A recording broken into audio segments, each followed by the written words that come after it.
I'm Julie Cohen, one of the directors of Gabby Giffords Won't Back Down.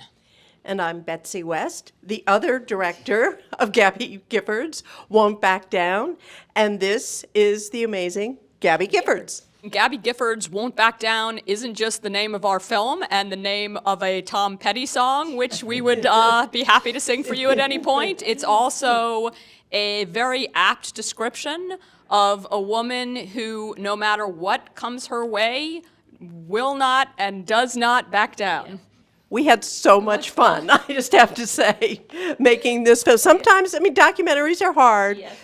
And I won't say we didn't have some hard moments in making this, but boy, we had a lot of fun. Gabby knows how to communicate, and she's become an extraordinary activist for gun safety, and also an activist for understanding about aphasia. The bracelets. Yes, the bracelet, yes. Aphasia bracelet. Yeah, for understanding this condition that several million Americans are living with. A now friend of ours, Lisa Ersbaumer, has known Gabby for some number of years and always thought she would make a spectacular documentary subject.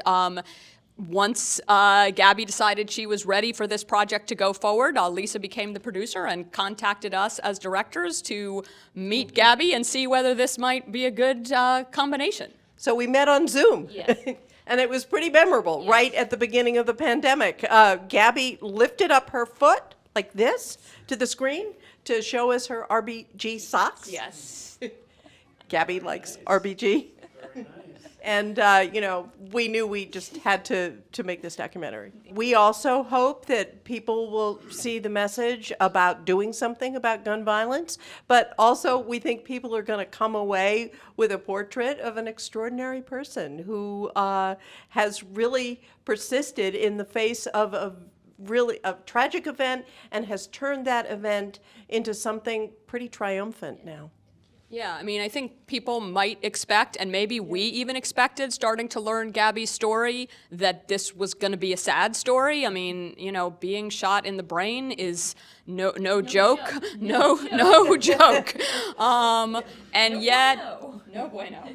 And yet anyone who spends time, and we had such a gift and an opportunity to spend many days with Gabby and her husband, now Senator Mark Kelly, understands that this is a story that has a lot of humor in it, a lot of determination in it, and like a surprising amount of just laugh out loud humor. Yes, that was our one shock making the documentary, was how many pop songs Gabby knows and sings all the time. And so every time she opened her mouth, it was sort of like ka-ching, there's another fabulous heaven, West Virginia, Blue Ridge Mountains, Shenandoah River. Life is old, they're older than the trees, younger than the mountains, growing in the breeze. Country roads, take me home to the place I belong. West Virginia, Mountain Mama, take me home. Country road. We did not practice that. All I can say is that we've sung a lot of songs with Gabby, and we've never stumped her on a lyric. Yeah. Can I just say something? The opportunity, we love feminist love stories, as you suggest. The opportunity to really document a feminist love story, and to spend time with Gabby and Mark, and to see their connection. Obviously, through some very tough times, which we're able to see in the archive footage that Mark shot of Gabby's rehabilitation, but just also their relationship today, how Gabby supported Mark's run for the Senate. And again, they have so much fun. I think you'll see in the film they tease each other. The skull, yes.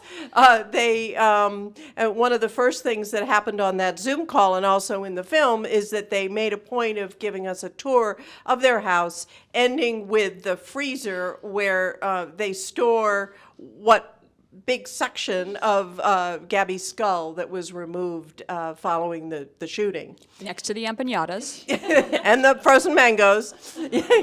I think nothing could be more perfect for this film than South by Southwest. Not only is Gabby a Southwesterner, but like this is a place that's celebrating not only movies but also music. So it just feels like a really perfect confluence to be at a place. Tombstone.